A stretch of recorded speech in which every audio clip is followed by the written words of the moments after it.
So yun mga kuys, try natin yung balagbag pero yung verse lang ni Flo G. Yan. Sana madali na to. Sana huwag magkamali. Let's go.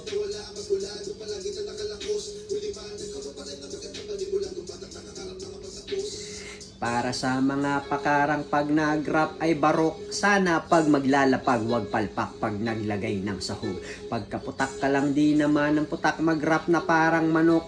Asa ka pa mas papalakpak pa ako pagkapapatay ng lamok. Mahirap ng patilain pag ako nagpaulan na, dito tipo na puro lang amba. Alam mo na pag ako sumampa, lalo na sa kanta, malaman na nga may palaman pa, di lang basta maganda. Lagi kong binubusog ang madla, di ako gumagawa ng lampa, tsaka ng malamya. Gusto ko walang ya, alam niya, di ako pumalya, di na para magtaas pa ng hilalato. Kasi nga yung salita na ang nilalaro, para lang ipamuka sa kanila kung gaano ba sila kababano.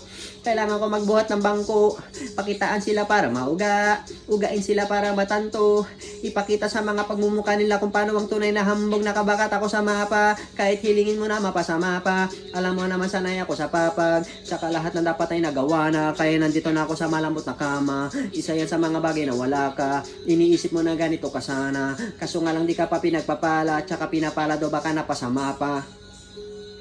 Habang ako alam mo na iba talaga pag kumarakas, kita mo na laging tumatama parang di namin namalas. Parami na lang ng parami kasi wala nang nababawas. Iba talaga pagka pumatas. Isa ka sa pinakamaangas, pinakamagiting, pinakamaytira, pinakamatiro, pinakamabisa, pinakabadito, pinakabihirang, pinakamasipag, pinakamasipa, pinakabagitong, pinakamaingat, pinakapabibong, pinakakumita. O baka naman huli na kayo sa balita. Kabaliktaran ako ng pinakamahina. Wala akong pake kung merong mayabangan dyan. Sa totoo lang, wala pa yan sa kalingkingan kung usapang yabang lang. Hindi na to para pag-isipan ng mga sasabihin sa dami ng pwedeng pagpilian sa akin. Napakadali lang magang pag naisipan ko gawin, kayang gawin na madalian. Alam mo na kaya din naman gawin ng karamihan o kaya ng karaniwan. Pero pag ako yung gumawa, hindi pang karaniwan. Batang alabang to, kaya to palaban sa kukote mo pakitatak mo. Marami-rami na rin naranasan kaya naging matatag to.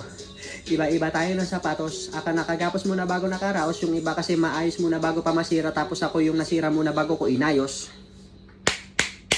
Let's go!